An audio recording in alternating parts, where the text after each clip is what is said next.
Time passes and language evolves. A story that began in the times of the ancient Roman Empire passed through the Middle Ages and reached the digital era in which we live today.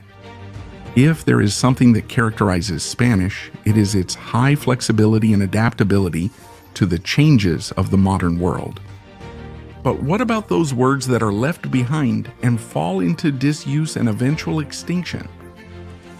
In this video, we present to you 10 words that, although they no longer exist in Spanish, would be worth bringing back at some point.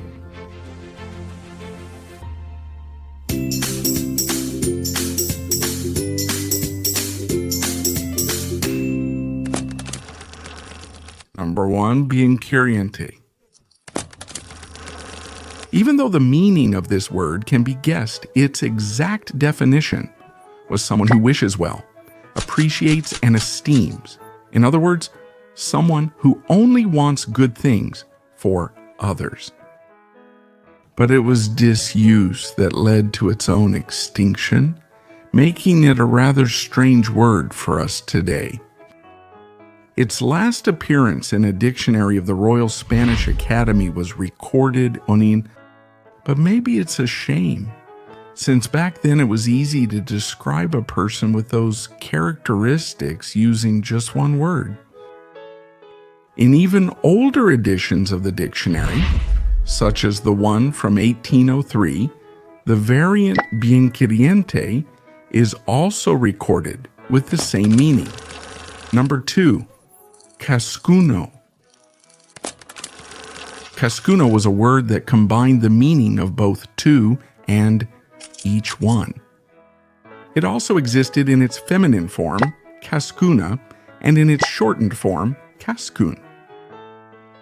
This word gained strength when it came to making the text simpler, since one word is always going to be more concise than two, and it was an advantage that writers from other times had.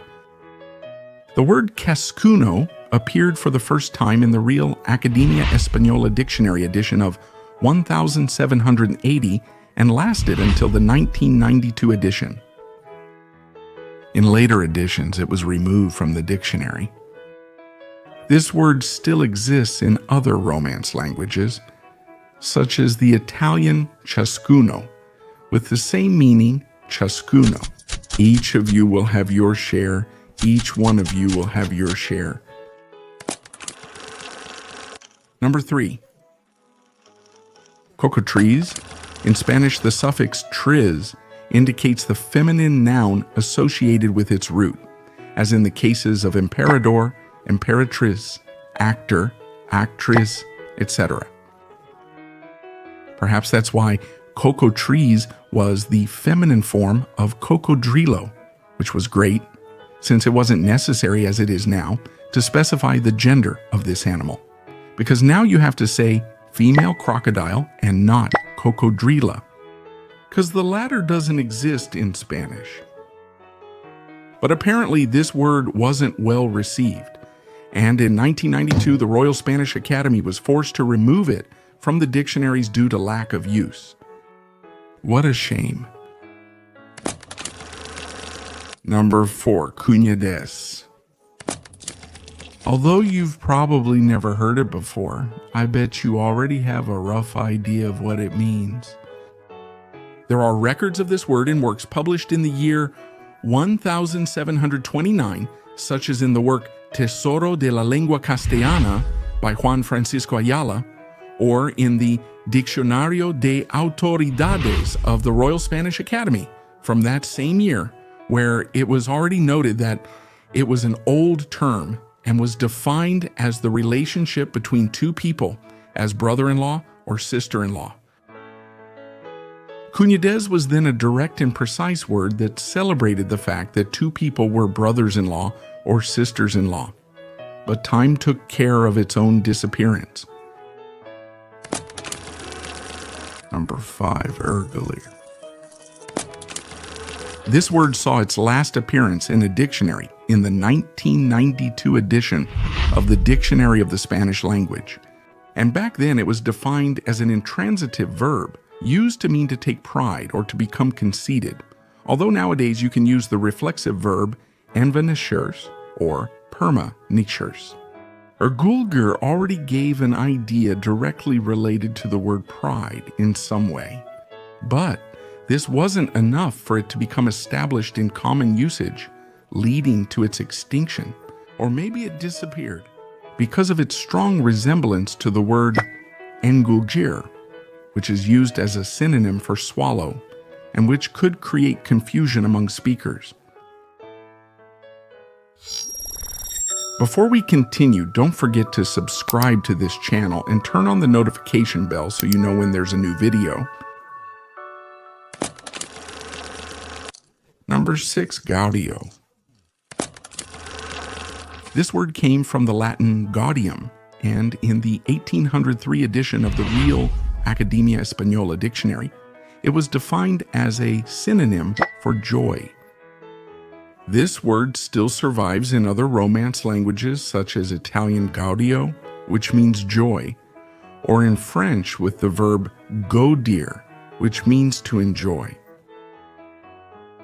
In its last appearance in Spanish in the 1992 edition of the Real Academia Española Dictionary, it is also defined as a synonym for happiness, and its use was preferred in earlier times in ecclesiastical contexts or those related to the Christian religion. Number 7, guignol. This word was derived from the term guignard, which is currently defined as making signals with your eyes, or more precisely to momentarily close one eye while keeping the other open, sometimes discreetly, as a signal or warning. In the 1734 edition of the Real Academia Española Dictionary, it was stated that guignol was a word of Germanic origin, and they defined it as someone to whom signals are made with the eyes, the same meaning that was kept until the 1992 edition. From these records, it is understood then that guignol was anyone who receives signals with the eyes. Could it have a use in our modern world? Or maybe that's exactly why it disappeared. Number 8. Malfaciente.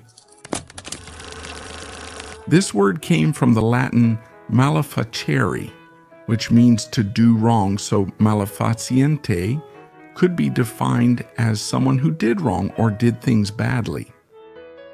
Nowadays, the word malefic or malefica is still in use, but it's not exactly the same, since malefic refers to someone who seeks to harm another person through curses. So the word malfaciente was unique in its context, and it's a real shame that it has disappeared. Its last appearance in our language was recorded in the 1984 edition of the Real Academia Española Dictionary, where it was defined as an adjective for someone who acts badly. Number 9, odoratissimo. This is another case of a word that sums up everything in a single term, an idea that, in this case, is defined as something extremely fragrant, a meaning that no longer exists in modern Spanish. Since we are forced to use adverbs of intensity like very fragrant, extremely fragrant, or even change the syntactic construction to something like it smells too much. The word odorissimo came from the Latin odoris, which means smell, and the suffix issimo, which indicates a superlative. There are still other words in Spanish with this root, such as deodorant, odorific, or adorable. Bonus word. Gelo. This was a word that came from the Latin gelu, which means ice, so old dictionaries actually listed it as a synonym for ice. It's worth noting that there are still words today that contain this same root, like gelid, congeal, or gelidity. So if it still existed, it would be easy to connect it to these other words, especially for someone who is learning the language. However, It's worth mentioning that this word still survives in Portuguese with the word gelo, which means ice. Number 10, to be determined. Porfijar was a word that contained the Old Hispanic term fijo, from the Latin filius, which means son. To be determined. It was defined in the 1992 edition of the Real Academia Española Dictionary, the year of its last publication, as adopting someone as a son. But even though it was also a word that represented a whole idea, the verb adoptar prevailed, which gradually replaced the verb profjar. And you, did you know any of these words? Do you think any of them should be revived in modern Spanish, or do you agree with their disappearance? Leave us your opinion in the comment box. And that's all for today. If you like this video, don't forget to give it a like and subscribe to this channel. I invite you to also turn on the notification bell so you'll know when there's a new video. See you soon.